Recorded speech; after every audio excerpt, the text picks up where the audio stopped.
Good morning, traders and investors. Thank you for tuning in to Pre-Market Prep on this Wednesday, March 26, 2025.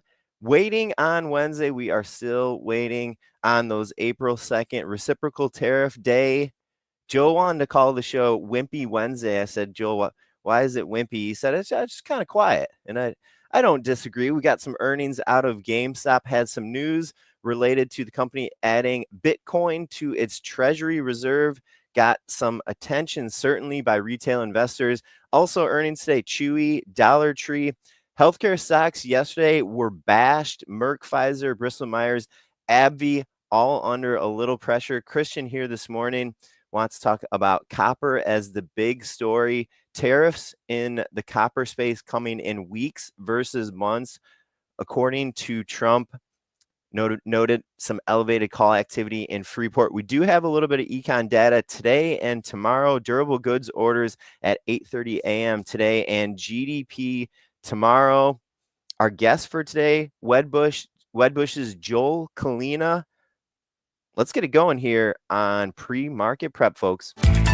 The volatility right now is really incredible. Wow, look at that consolidation on the upper right chart. You know what we've seen this earnings season? Some of these expected moves get even more violent. And this is why I have switched my strategy 10 years ago. And if you're chasing, you're in trouble.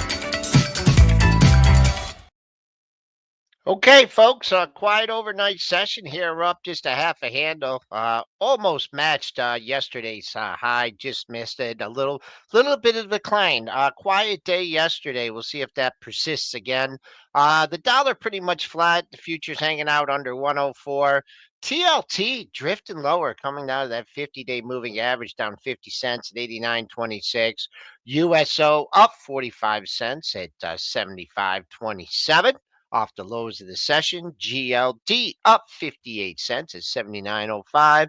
Silver trying to get in the 31-hander. SLV up 15 cents at 30.73. And Bitcoin futures, they're trading down $130 at 88,000. Let's just call it 88,000. Good morning, everybody. Quiet day yesterday. Let's bring Dennis and Christian in and get the show on the road. Gentlemen, start your engines. We have a flat market. Very exciting overnight session. There wasn't much movement, man. It was quiet.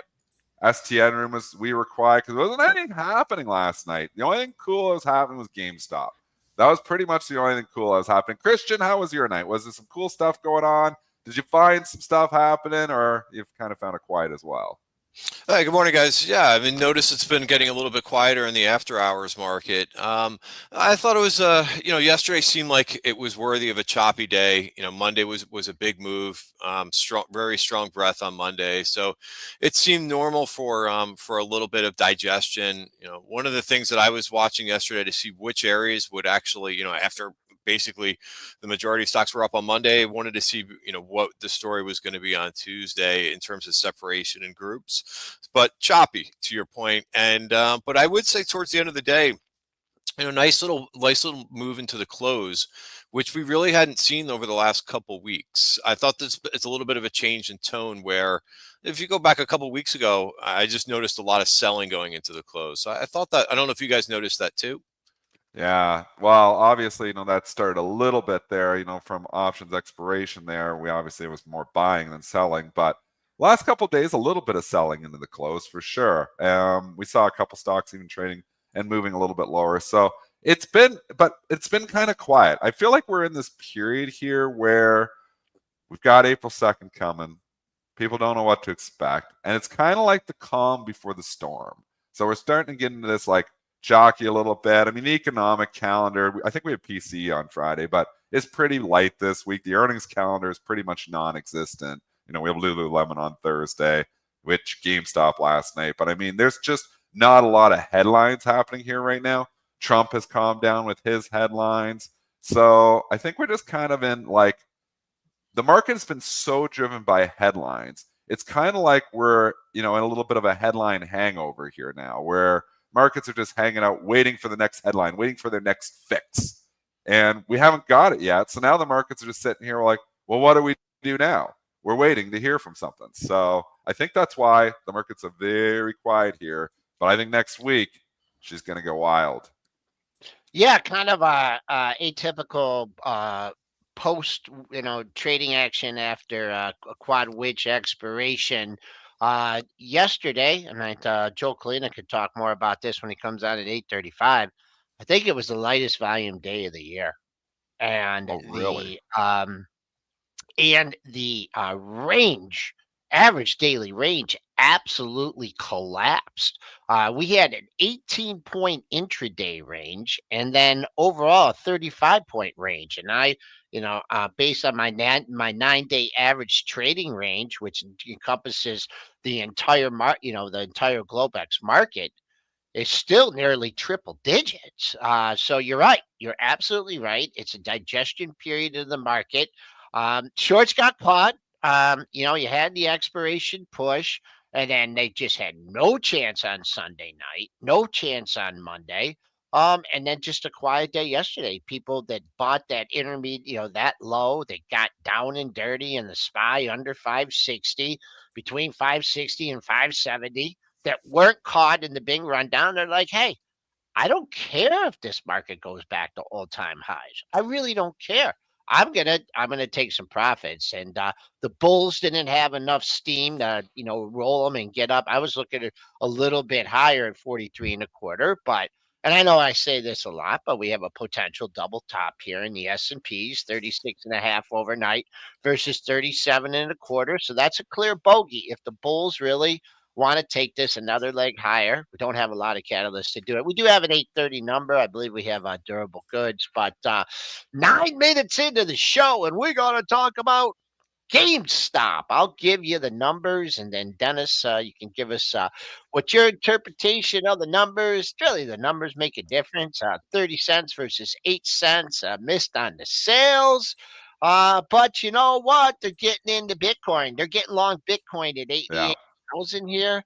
And so that was the catalyst. I mean, we had Brentster in the STN room last night breaking it down for us, and we had the earnings report come out, and we're like, well, this is kind of a whimper. It was kind of really doing nothing. And then all of a sudden it started blasting off, and Brentster was like, oh my gosh, it just dropped another headline. And that headline was that GameStop, and I'm going to butcher it here, but it was from last night. So they dropped the earnings, and then they dropped the next headline, GameStop to announce its to do an update to its investment policy to add Bitcoin as a treasury reserve asset. But then we opened that up, that press release, and there was literally 20 words in it. GameStop today announced that its board has unanimously approved an update to its investment policy to add Bitcoin as a treasury reserve asset. That's it. That's the entire press release. And I'm like, well, it'd be nice if we had a little bit more details here, but I've joked, as much as, this president is very transparent, GameStop might be the most non-transparent company out there. They rarely do a call. If they do, they say like 5 words on it. They never give guidance anymore. Ryan Cohen's quiet in the background. We'll do a meme once a month or something, and that'll pop off the stock. Roaring Kitty does a meme, every couple of months, and that'll pop off the stock. But this stock is just not that transparent. But anyways, the memesters flying high here this morning. They got the stock up 14%, so it's a big pop. We were rumored about that they were going to get into crypto back in about a month ago when the stock had that big jump from 28 to like 32 overnight. Now, we got the actual news. The stock's getting back up there again. I'm long GameStop. I've been long for a while because I've been expecting a crypto announcement. We get that official announcement here today.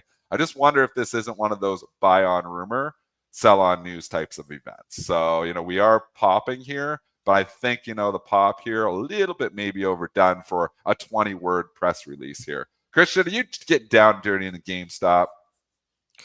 Hi, it's a nice move. So very nice move. So interesting, because you used to hear about GameStop and short squeezes. Any ideas what the short interest these days is on GameStop? I don't think it's that high anymore, but no, I never looked lately. Do you have that? Do you have it in front? Are you quizzing me or you asking? Quizzing you guys. Yeah. What do you guys think? Short interest? 10%? 17. 7. 7% Only shortage. 7. So, Yeah, everybody's scared to be short this stock now. So, and normal stocks are like 2, 3, 4. So, I mean, you never see stocks at 0 because there's hedging. I'm short stocks just out of hedging techniques and stuff. Not with GameStop, obviously, but I think it's like this short squeeze story here is not a short squeeze story anymore. And I've talked about it. It's basically a SPAC. I think they have 10 or 12 bucks in cash. And, they obviously closing stores and they're trying to redo the company. The one thing GameStop has is a very recognizable brand because everybody, in the stock market knows this story. Obviously, they got Ryan Cohen behind it. So I do think that brand is worth something as well. That's why I was saying in the low 20s, I think this is a buy. Up in the upper now 29, when you're $12 in cash, you're paying a lot for that brand, because there really isn't much earnings power here. Although they were making a little bit of money, which is good to see. They got to rebuild. Obviously, I don't know what they're doing with the stores, if they're going to do more things with the stores and different stuff. But this is no longer your typical video game store.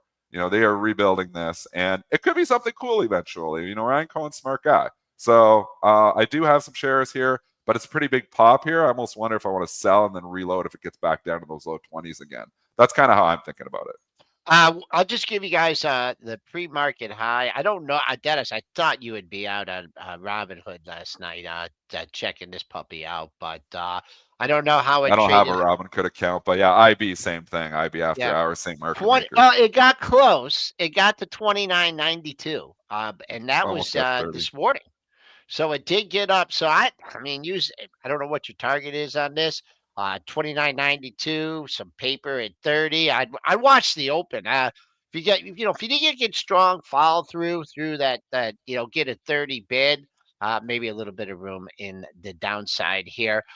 Let's stick with the Ryan Cohn theme and Chewy. I haven't gotten a box delivered from there in a while. I'll give you guys the Chewy report. And Chewy did good. They had a beat. Well, may not be comparable. 28 versus 05, slight beat on revenue. Guidance looks okay. Trading at the highs of the pre-market session. I don't see anything in the 35 handle. The next day, 35.75. That's my next target. So next stock, Chewy. Its brother-in-law. Well, it was its brother-in-law for about a day when we thought that all of a sudden, Ryan Cohen and Chewy and GameStop and all this going on here. But, Chewy trading up here.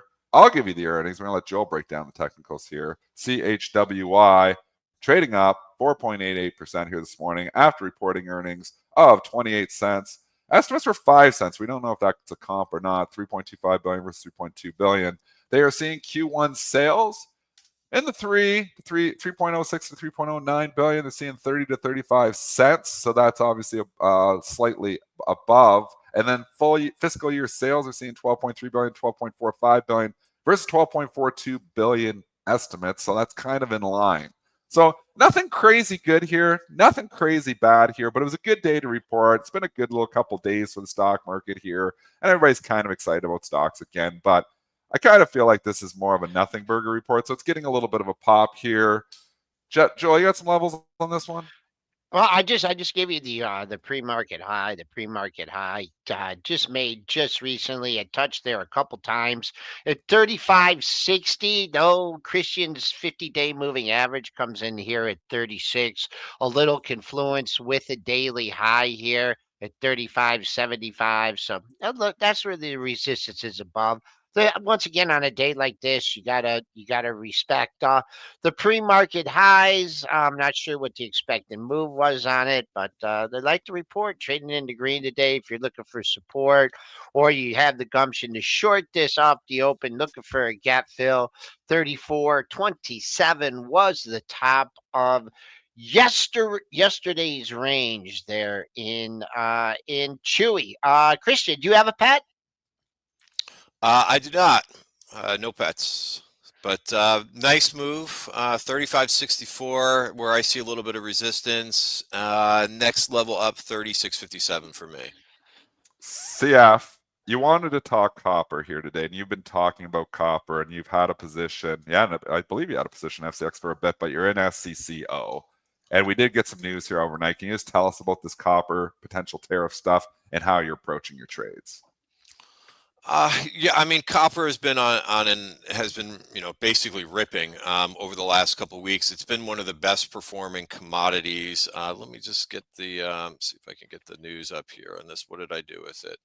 Hold on one second, guys. Let's see. I don't have the note up in front of me, Oh, but that's basically, okay.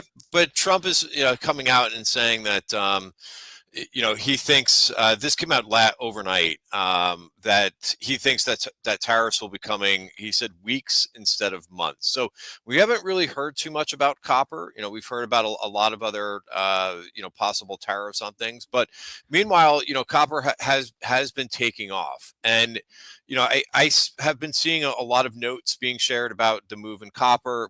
Normally, what we think for copper futures is, and I think that's the coppers, that's the miners, Joel. So different chart, but the the dialogue on copper has been, normally when you see it go up, it's a very good gauge of overall economic activity. So people have been saying, hey, this is really good. The economy, globally has been doing very well. But I think it's more of a case of just this. It's, onshoring and people having to do things more inside their country. And so you had kind of a knee-jerk reaction to that. Copper got all the way up, I think, to about almost 540. And it's come in a little bit, but it's still up 1%. But it's been an amazing move that we've seen over the last couple weeks. A lot of positioning in FCX, which has been very strong.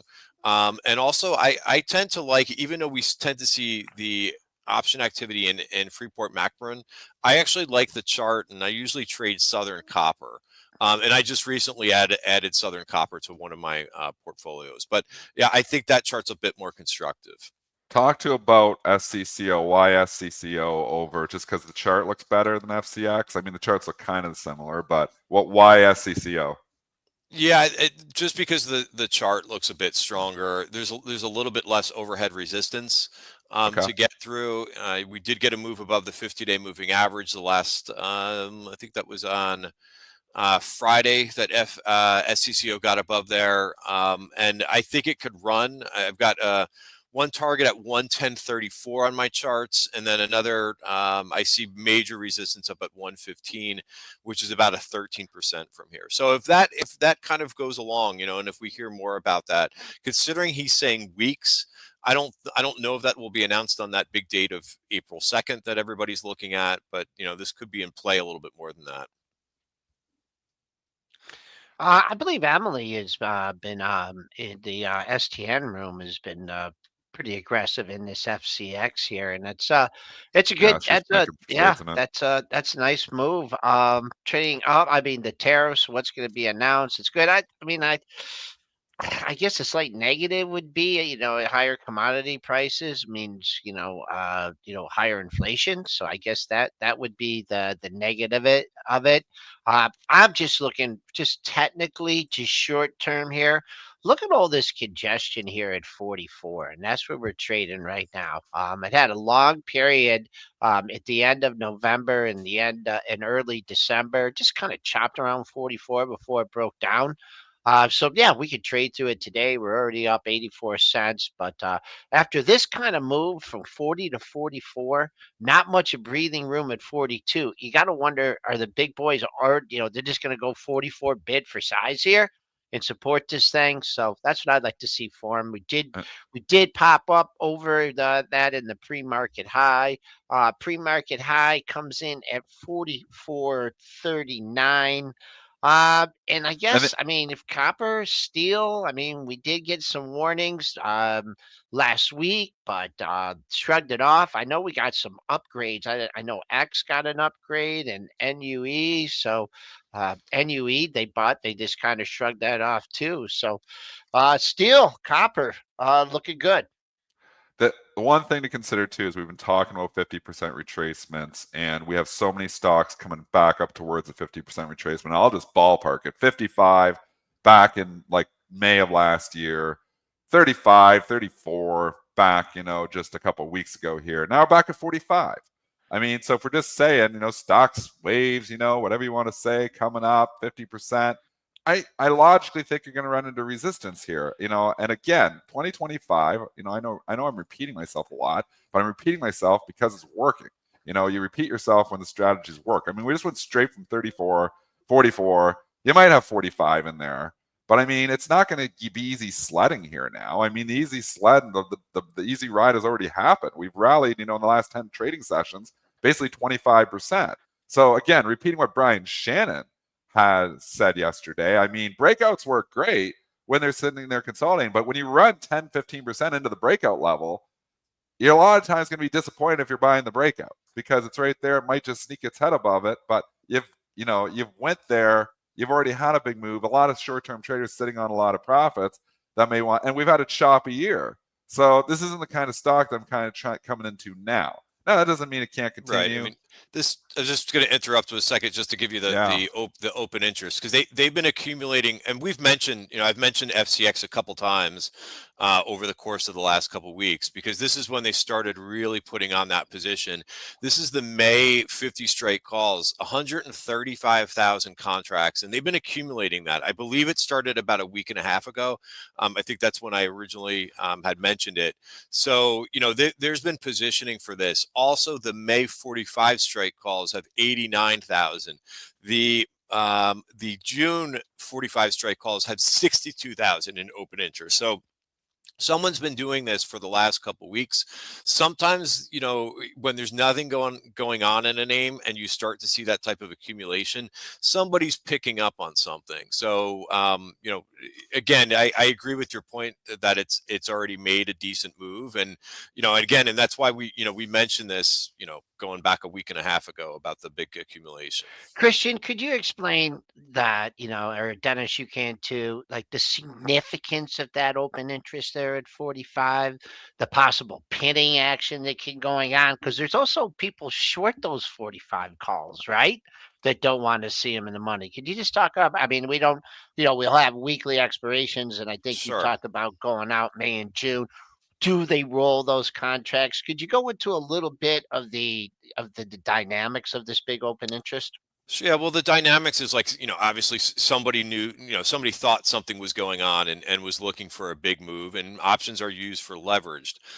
Besides that, besides just the outright bet that somebody's been putting on FCX, now you get that stock to roll a little bit, and now you could have a bit of a gamma move, which means the market makers are always flat this stuff. On their books they're going to have stock, and they're going to be long stock, and they're going to be short options. Essentially, you start to get a move in the underlying, you start to get a bigger move in FCX, just because of that gamma that they're going to have to, that the market makers are going to have to hedge out. They're going to have to go ahead and buy more, buy more FCX to make sure that their hedge is in line with their option position. So that's why sometimes you get in it, why it gets very interesting in the options world, is because when you've got big open interest there, and the market makers will have to buy more just because of that, essentially that gamma move, meaning that they've got to hedge out their position. Okay, so we talked about the great in the GameStop, and we talked about the good here in these coppers. We can skip the bad and go right to ugly. Holy mackerel! Yeah. Who pulled the plug on that, Dennis? I mean, you're the way that's traded yesterday. The way Merck did an acquisition. I mean, you just go across the board.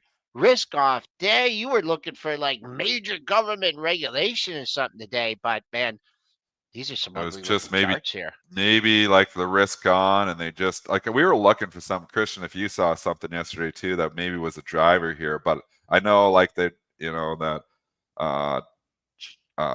Kennedy there was saying some stuff the day before, but I don't know like what happened yesterday with the drug stocks, because maybe it was money just hiding out there, because we had a weak market, but that all came unwound yesterday. I mean, Merck was down $4 or $5 at one point in time. AbbVie lost $10. ABBV, the XLV was down 2%. I think a close to 2%, at one point in time. Pfizer, Bristol Myers, like just go across. It was just a mess in drugs. They pulled the plug on the drugs yesterday. I don't even know what to say at this point because Merck was having such a great year. The stocks, had obviously run up in February, was defensive, was looking good, and then bang, in 2 days it gives it all back. And it just shows how violent the rotation can be at times. Yesterday was fine. The markets held up. S&Ps were slightly green, I think, at the end of the day. But you just had the violent rotation out of the staples as well. It wasn't just the drugs. It was staples as well. But man, that was a mess. Like even in AbbVie, you look at how strong that's been, and then you get that candle down $10. I mean, that's the strongest down move I'm like going back in the charts in a very long time, like probably since they had some announcement back in October. So, I mean, these moves were definitely just took a lot of traders, I think, by surprise, the violence of them. Because when you're trading, and I trade a lot of drug stocks, usually thinking there's 50, 60 cent moves in there. If you get $10 moves in AbbVie, you're like, what's up? So, Christian, were you paying attention to these drugs yesterday? I was, yeah. I mean, I was looking for the reason that AbbVie move was sharp. There was a decent amount of put activity on the tape too. Looking for momentum to the downside in AbbVie. But I mean, that's been such a strong performer, and it's just amazing how some of these stocks.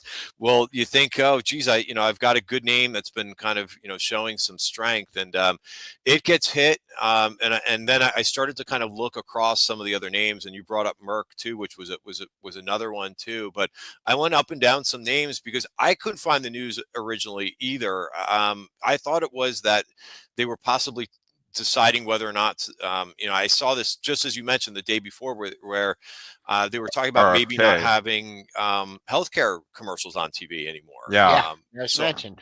Yeah, I thought was RFK Jr. was saying that, and that's what I thought. Maybe he said something more, but yeah, I didn't find anything else either, Christian. So was there a story out in China? I thought CNBC mentioned something about something in China, but I didn't see the story, and I couldn't find that piece on it. I don't know if you guys did. We dug, and we had Brentster digging too, and it really was. We saw the RFK thing from the day before, and maybe that started a little bit of nervousness in here. But man, it was like nervous right from the opening tick, really, in AbbVie. If you just bring that one up, Joel, I mean that stock opened at its high tick, tanked about $1.50 in the first minute, and then just never stopped. The selling just went on all day until basically the last 15 minutes of the day when it lifted a little bit towards the end of the day. Probably day trader shorts is covering, because it was such a good day for that. But I mean, when you see AbbVie go from 209 to 1, Dennis, you care about durable good orders? Do you care about durable good orders? No, gonna say no. I think it's a nothing burger. So okay. Yeah, I'm not going wide. Let's just go to the SPY real quick, because then Dennis is leaving all those orders out there. Oh yeah, I know nothing moving. And then it'll go bing, bing, bing, bing, bing, bing. It'll be like told. I'm like, Joe, why didn't you tell me it was durable goods orders? I would have yelled at him. He was just getting ahead of it because if something moved really in the market, he knows I would have yelled at him. So he was getting ahead of it. Yeah, you're good at that. I'm good at yelling. Yes. I can't. But let's see here. Durable goods. Brentster or Christian. I don't even think CNBC is going to be. I don't care. I don't even bother. Plus 0.9 is the number, and they were estimating a negative 1%. So durable goods rise 0.9% month over month, estimated minus 1%. So that's isn't that good news? Should be good news. What is that's the durable good? The definition of a durable good. Well, it's consumer goods that have a longer lifespan and don't wear out quickly. Kind of a lot of the stuff you keep in your cupboard for a rainy day, right? Like Campbell's soup and things like that. But there you go.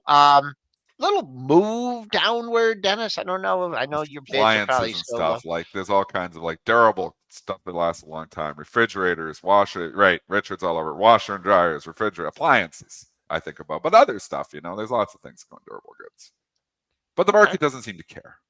So that means we don't care either. So I'm going. Joel Kulina is going to come on here in a minute. Just one more, before we get to Joel here. I just want to give Burke some love here one more time because holy, it's up again here this morning. And I don't know if it's the Warren cash position. I don't know if it's just the love for Warren Buffett, period. But the stock made a new all-time high again yesterday. I mean, this stock, market goes down, Burke goes up. Market goes up, Burke goes up. we've seen this before where it's had, remember that huge winning streak last year, and then they had the huge rug pull and it gave like a lot of it back in like 6 days. So we have seen these streaks before on Berkshire Hathaway, but this has been an impressive run because here's the stock, the stock market S&P is down 7% year to date or 6%? Maybe it's come back a little bit, maybe 5. Buffett, Berkshire Hathaway started the year, I'm just going to do the math here, at $453. It's 530. It's put on 80 points in a market environment where almost all U.S. stocks are lower. Like some value stocks are higher. There's pockets of them, but there's a lot of stuff here, like the financials. And you could say, oh, it's a financial. Well, the financials are barely up on the year. They just went green. They're up like 1% on the year, maybe 2%. So this is incredible, man. The relative strength of Berkshire has been nothing short of incredible. You've been trading this at all, Christian. I've been doing it, the Berkshire Hathaway trade, pretty much every night. Well, I'm buying the close, selling the open, and it's been working like clockwork. I know I'm going to run over one of these days. Joel's like, it's not going to work every day. I'm like, well, it continues to work and continue to do it until it doesn't work. Are you even like, Christian, are you getting down dirty in Berk? Do you trade this? Is this maybe not your style? No, I mean, it's been a great move, and I think continue to trade it and trade it that way until it doesn't work. And I think that's the right environment that we're in. I do have a position in Berkshire Hathaway. I'm just letting it do its thing. Leave it alone. Letting it ride. And my trend portfolio, it's doing quite well. So I think for now that, and I think it's also the uncertainty on the tape. And that Uncle Warren's got a nice big cash position and he's sitting pretty right now in that cash position. And I think that's part of it as well. Yeah. Johan in the chat has pointed out XLF is up 4.5% year to date here. At one point in time, it was down on the year. So the XLF, and it is a financial, it has held up better. But Berkshire. We could talk about this later too, but I mean, the financials, Goldman Sachs has been up, I think, 8 days in a row. So it's kind of been a sleepy move in the financials, but they've been acting really well.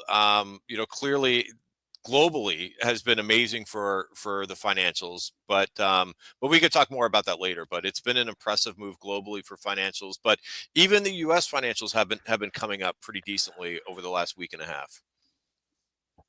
Yeah, they bounced back a lot from the lows. Let's go get the guest. Yeah, with the greatest first name ever. Ha.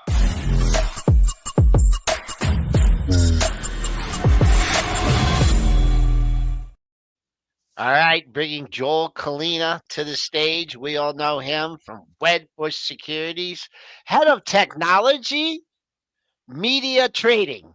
Did I get it right, Joel? Uh-oh, he's on mute. Oh, he's on mute. Unmute. Unmute, Joel. If you can hear us. He is still on mute here. He's not muted, so it's something on your computer because you're not muted in the StreamYard, but you're potentially muted on your computer somehow or your mic. Check your mic settings. We went through this a few times here. You might have to check the mic settings. So you're good. You're good on StreamYard, not muted on StreamYard, but we can't hear you, so it's in your computer settings, I would imagine. And maybe maybe it could be that your headset isn't on. There you are. There we go. Sorry, guys. No problem. This is something, working through. I'm getting good at coaching people through these technical difficulties here. In my next career, I'm going to just be a technical difficulties coach. Yeah. I'm going to start power off, power on. Power off, power on. Never yeah, that's what you do. When you got problems, shut the thing off and turn it back on. It fixes 90% of the problems. Yeah, so what's going on? I saw your note, and I think you said it was the slowest trading day of the year yesterday, or in quite some time. Yeah, so it's felt worse, to be honest with you. So yesterday was the lowest volume day of 25, and then the last 3 sessions, they're 3 out of the top 4 lowest volumes day of the year. So it just really. It just kind of feeds the narrative and reinforces the narrative rather that, a lot of the big money managers, whether you're long only, institutional, hedge fund community, people are paralyzed. Obviously there's a lot of scar tissue from the big unwinds and that we saw kind of not too long ago. And, people were forced to kind of aggressively cut their gross. And now we're just sort of waiting around till April 2nd, and then obviously beyond it, we have the Q1 earnings season is going to be right back on the heels. So it's just not a lot of appetite to take big risk. People are keeping risk on a short lease. But with that said, I know I highlighted a bunch of charts to some clients over the weekend, sent it to you guys last night. People are there's names that have had some good moves off their lows, and I think they all sort of share the similar characteristics. And people have been bargain hunting, just been a lot more selective, and in the profile names that they're looking to be adding on the pullbacks. Okay. Do you wanna rip through these charts real quick and before we start talking about sectors and stuff? How about we just rip through these real quick? Can you guys are the charts up there here? Boom, boom. Are we seeing them? Are we seeing APP here? No. Nope. Now I you do. gotta stop sharing. Oh, you had it for a I second. did You had it. have it. You did Okay. have Hey it. Brent, can you add those real quick? It's not there now. I don't see the charts even to present it now. Okay. All right. But yeah, we could That's go. okay. I mean, Look, can you yeah, show your charts, Joel? Just bring your charts back up. Oh no, here we go. Maybe Joel's trying to re-add it here now. Okay, they're working. Joel's going to work here in the background here. Try to get these charts back up here for us. Sorry about that. Yeah, no, I think a lot of the stocks kind of a high. Again, people are looking for names with a lot less tariff risk. They have maybe some AI exposure, but it's not sort of they're not caught up in kind of the whether it was Satya Nadella commentary a week ago or even Alibaba comments the other night as well. So like AppLovin, right? The stock was an ultimate story stock for the bulk of 24. Huge rip higher to start the year as well, and obviously then it just obviously cratered. Multiple short attacks, didn't get included into the S&P, but again, stock had a 50% haircut, and it still is eventually going to be added to the S&P. The timing is unknown, but it's going to happen. So that names where long onlys have been gravitating back towards that. Palantir, Dan Ives here at Wedbush, he really talks, I think he calls it the Messi of AI or one of his taglines there. But checks have been very good with Palantir. It's the king of meme AI stocks. And again, another name. It's closed above its 10-day, 21-day move. All the near-term moving averages have been eclipsed. Seeing real momentum buying of that name. Even Super Micro. Obviously it had the upgrade from JP Morgan on Friday. Goldman cut it earlier in the week and it completely shrugged it off, which I think is very positive. Stock has been holding the 50 days bound, now the new support. But again, the reality is the story is moving beyond SEC filing uncertainties, and it should continue to do well into the Blackwell ramp. Other kind of internet names that really look good technically on the near term. Look at like DoorDash. Third-party data there has been very positive. They obviously got the recent S&P 500 nod. Melly, high expensive stock, but again, if you're looking for Latin American exposure, and from my conversations, macro people are warming up to that region. Melly's really the only way to play that. Roblox, again, these are growth, momentum, retail heavy names, but data remains very, very healthy. I know Yipit, they're out talking up bookings acceleration not too long ago, I think last week. And again, the secular bull case is intact. And again, another name just above the 10 and 21-day moving averages. Shopify, another kind of internet kind of growth name, again, above those near-term moving averages. So that's my trend. Let's not focus on NVIDIA. The semis are kind of stuck in quicksand. Software, very similar, where checks have kind of been souring and people are trying to figure out the macro and Doge impact, especially with IT services, for instance. But I guess the short of my rant there's just no appetite at the moment to be kind of defending stories with any sort of hair on it, which has been the case for a while, but it feels like now even more so. So names like Adobe, MongoDB, there's higher quality names to be buying on the pullback that are on sale. I mean, hell, look at defensive growth, right? Netflix, Spotify, both have incredible business models, pricing power, execution's been flawless. And these stocks have just been, had the pullback and they're being bought quickly. And I think, again, stick to those type of names that you're not going to get blown up on a Trump tweet, and your portfolio will be okay. It's a great point. I mean, a lot of these names too that you're bringing in are retail darlings here, Joel. How much, is being driven by social media here now, where, these stocks all kind of group together, like, you get GameStop also, and it's obviously the social media leader here reporting last night, one of them, is it a little bit to do with just like retail driving the bus here right now? Is that why we're seeing a lot of these names that you just said really showing a lot of relative strength? I mean, I think that's part of it. I know a lot of the prime broker data from the bigger banks has shown retail, took their medicine, back in April or early March, but it had been back in vengeance over the past couple of weeks. So that's definitely an element. But again, when I'm obviously look at stocks from more of a fundamental point of view, and then layer on the technicals, like the fundamental stories for these names I just kind of went through, they're pretty much intact. Even Meta, right? Meta had that big, had a huge 20-day ripper. I feel like was that in January through February. Then it just feels like it went down every day for the next 2-3 weeks. But again, like I think Meta, again, one of those high quality names. They're very uniquely positioned as an AI beneficiary under all scenarios. Benefit from AI advancements to the top line. They also benefit on the bottom line from lower inference costs. So that's the name you're seeing money gravitate towards. Cybersecurity. I think Dan Ives in our research universe has been right. Like, talk about one area where CIOs aren't going to be looking to cut, and is cybersecurity spending. I know Morgan Stanley had a survey out earlier in the week, and again, cyber is the standout in all these surveys they're doing with CIOs, and so that's again defensive characteristics. I know Palo Alto had a big move yesterday. Fortinet, Zscaler. So I think and then simply put, Gen AI. It just has the opportunity, or provide the opportunity rather, to drive new innovations within the security complex as well. So I think just keep it simple. Like Take Two. Everyone on I'm sure listening right now has video console at some point in their life. Take Two all-time highs last night. Here's a great looking chart, an unbelievable fundamental catalyst story. Grand Theft Auto is going to launch in the fall. Expect the second trailer to drop any time. And even Nintendo overnight, they got the Switch 2 event coming up on April 2nd, up 5% overnight. So I'm sort of keeping it simple playbook. And I think the good thing for the retail army out there is that a lot of names that they gravitate towards, they have fundamentals behind them, technical tailwinds, and that's what I'm seeing institutional money kind of support those type of names as well. Hey, Joel, I mean, that's some great observations and with what is going on in tech right now, because some of those charts that you've mentioned that we went through, like the higher growth as well as the AI, they kind of look very, very similar to me. They've gone down.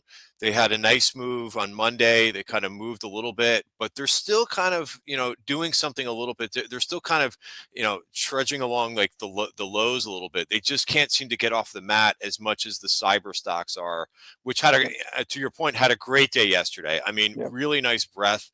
Palo Alto looks very interesting to me here. I don't have a position in that one, but I do have RBRK. Checkpoint Software has been also like a hiding place, which has done very well. It's very slow.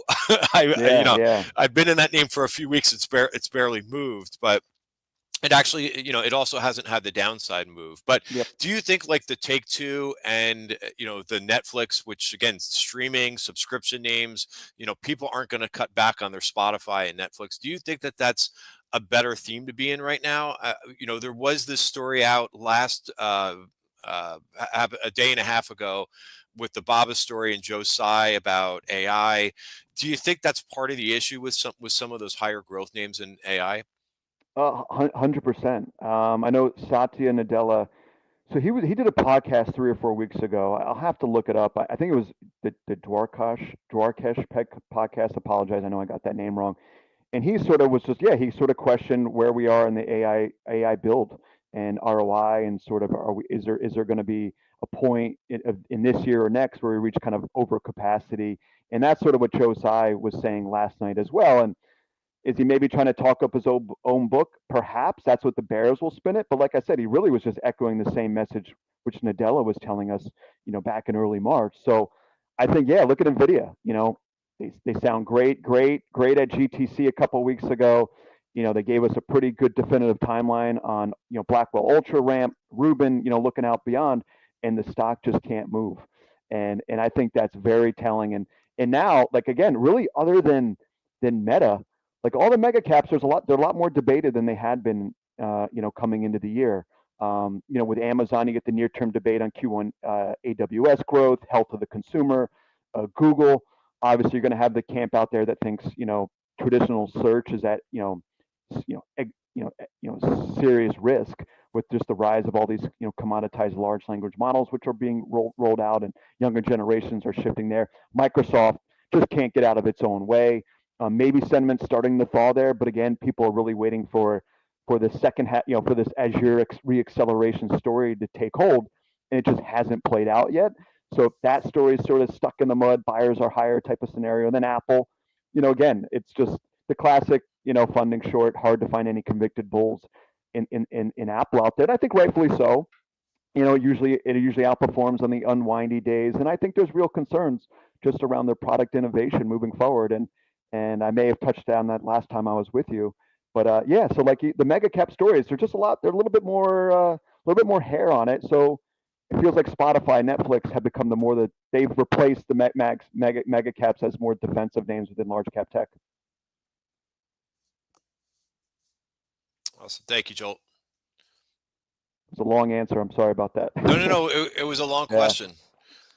Joel, before we let you go here, you also cover media, right? Yep. And have you seen Snow White yet? I know you got some young kids. Let's talk media. Let's talk, I know, Disney. Let's talk what your outlook for the year in media is. Yeah, I mean, media. I mean, you guys touched on it earlier. I know there was a lot of all the media link names got hit earlier this week, but really since RFK got the nomination, like it's kind of the overhang on what they're going to do in terms of advertising and within the pharmaceuticals industry. And I'd argue that it's a win for society if you get some of these commercials off the airwaves. That's a different discussion altogether. But you have no downtick in political spend in 25, no Olympics. Again, the overhang of this administration cracking down on pharmaceuticals. So advertising link names outlook's pretty bad, to say the least. Disney, as you kind of mentioned, it had been a name where hedge funds were looking to hide in earlier in this year. But now it seems the stories, the health of the consumer is kind of creeping back into that story, weighing on parks.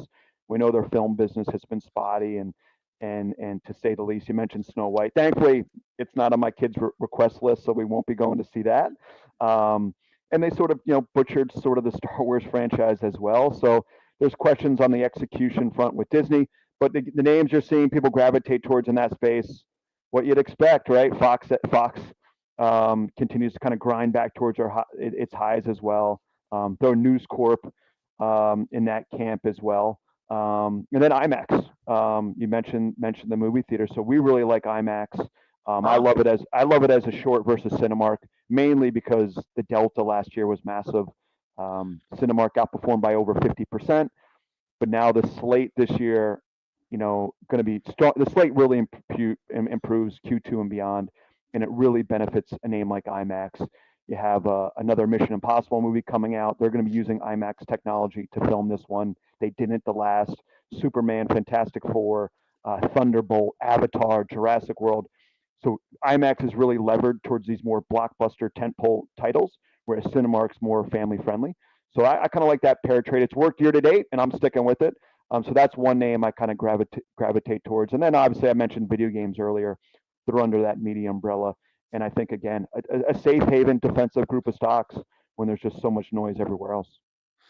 Joel Kulina, head of technology and media trading over there at Wedbush Securities, covering a whole gambit of issues and doing a great job, Joel.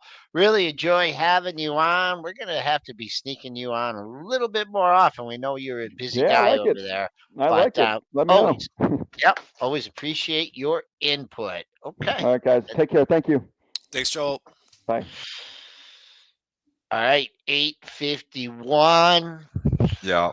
We've had lots of, news days here. We've been busy talking. We can't get all the news in here. Today is not one of those days. So if you got some tickers you want to talk about, let's do a little ticker time on pre-market prep because we haven't done it in a while. Give us your tickers here right now. First ticker's going to get talked about. Go. Ticker time. Joel, you're going to handle the first one here too, because we'll get your charts up there. Joel's going to get his charts up there. Lockheed Martin, LMT, G. Okay. What G wants to know, and then we got a bunch more too. LMT. LMT. I mean, it's on the rebound here. You can lean on that low, a tight range 2 days up yesterday, maybe get a little bit of consolidation, but a big sell-off, not sure if it was warranted. Throwing the next one to Christian Fromhertz here, and I'm going to do SMCI. This is a tough one. Messy. Wait, CF. No, CF. We just lost CF. So we're not throwing to Christian Fromhertz. He is hiding in the background here. Okay, I'll do SMCI. I'll take this here right now. I'll help you. So, you help me then. Go, Joel. Because I was looking at taking a position Goldman in this Sachs one. tried Talk to me take into it out to the woodshed with the sell.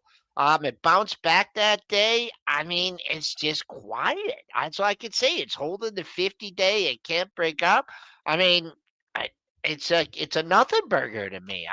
You can lean on a lot of things to be long. Goldman Sachs told you to be sell. We still haven't heard from the accounting firm. I don't know if we ever will. I honestly don't think we ever will, because they're at a point now. They hired the accounting firm, BDO. So if they didn't like what they have to say, they probably just said, get lost. I don't think we're going to hear from them. So they did their own internal accounting. BDO was in there for a while. I think we just got to trust that the books are okay.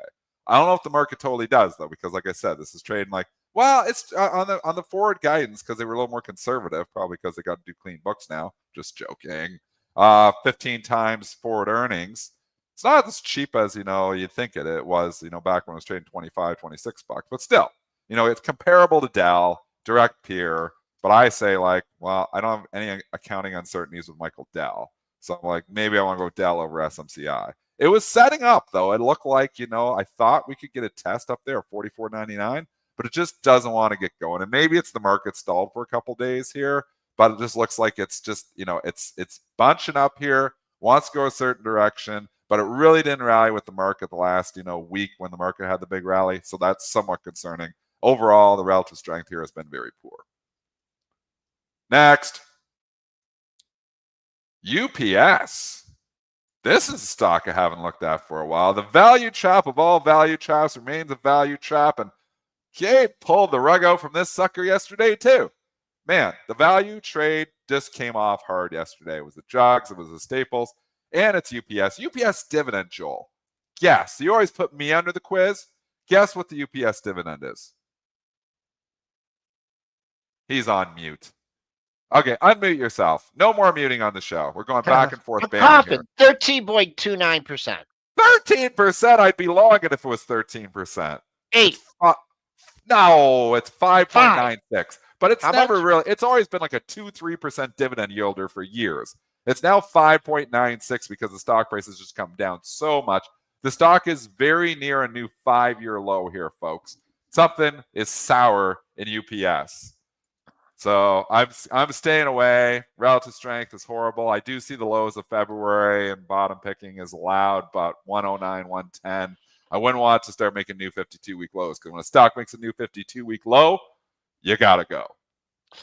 I think the best thing that you can say about this is maybe there's no more sellers left. I mean, it had a big day. They'll come. Yeah, I just don't know. There's always sellers. So actually, UPS, ugly day yesterday. I didn't even notice that till Chad obviously brought it up here. Soundhound. Caesar wants to know about SOUN. Well, that one's bunching up too, man. There's some stocks bunching up. The one problem with bunching up when you didn't run, when we had the big run, when obviously the market really rebounded in the last week, that's an issue. But I like the bunch up. I mean, the chart's productive somewhat. I just don't know. Like, if you didn't run with the market when the S&Ps ran up, 150 points in the last week, when are you going to run? So that's my issue with Soundhound, is relative strength is poor. Same thing as SMCI almost. wow. I mean, we could be here for like the next 7 hours doing tickers here. That's what we're trying to fly through them. Pick your poison. We don't have to go back and forth. You pick one, I pick one. Go. Nike. You do Nike. You pick it. You pick. Here it is. You pick it. You talk it. You just got to wait for it to get over that double top from the earnings days. If you feel like you have to buy this one, look at the 68.75 area, get above there. If not, who knows? Going back to the COVID low, $60. I don't know if it's going to get that low. Robinhood. I'll talk Robinhood because I had a trade in this, got out too early, bought 39, sold 43-ish in the 43s. The thing went to 50. That's where I was thinking, you're going to run into major overhead resistance. 49.88 topped out at yesterday. I think I'm more in the sell camp up here at 50 because you got a 50% retracement. You got overhead supply here happening. I think I'd be ringing the register on HOOD. Okay, and I'm going to go with Sirius A Satellite. Warren Buffett pick. Buffett's been hot. This one's coming back a little bit. Yeah, I mean, this is kind of, I don't know. I'll just give you these lines are not that relevant anymore. So let me we can tell when I haven't talked about it. But if I was a serious satellite trader, I'd be looking real closely right here, right now. 3 highs right in this 24.40 area. Maybe clear some room up to 25. That is for Sirius Satellite. Okay, I'm grabbing Amazon. I'm still long Amazon. 210 was my target. It feels like it wants to run for there. I have Amazon, the long-term portfolio, but I also have it on from a swing trade from 191. So I'm looking at 210. That was my target when I got in. We're on our way there. It's showing good relative strength here right now. Was up yesterday. Mag 7 coming back a little bit yesterday. Despite a lot of stocks being down, the Mag 7 was holding up really well. I think I got 210, and I'm selling it. So I won't sell the long term, but selling the short term swing trade 210. That's my target. Celsius Holdings, interesting area here. I talked about this 4 or 5 highs right in this 35 handle. Also back in September, it was just a little tough. So you chew through that paper there in the 35 handle. Looks, it's a broad area. I just can't give you like 35, 40, 35 and a half or whatever. I just see all these sellers congested here and here. So clear that up to room to the double top 37.70. Dennis, I want to stop right now. People were like, we didn't say goodbye to people yesterday because we were going over to the STN room. So I want to make sure that our loyal PMP listeners are not feeling left out. But I tell you, Jim Tassoni's coming on tomorrow. He is going to be on for this week, and then he's taking a vacation. That's it. It's just kind of a quiet day. So I just wanted to, say goodbye, wrap up the show today. And I know, Dennis, you got a lot more thoughts, and we'll be talking to those on STN. So we will, Dennis. Yeah. So we're gonna 9 o'clock. Thanks everyone for the tickers. It was fun doing ticker time. We gotta do more ticker time in the PMP. Thanks everyone for joining us here. If you want to continue the talk and continue the ticker time, we are in the STN room. Remember, we still have the 7-day free trial on there. So stocktradernetwork.com. Sign up for 7-day free trial. Come check it out. If you like it, stay on. If you don't like it, you can leave after 7 days. It doesn't cost you anything. So come check us out.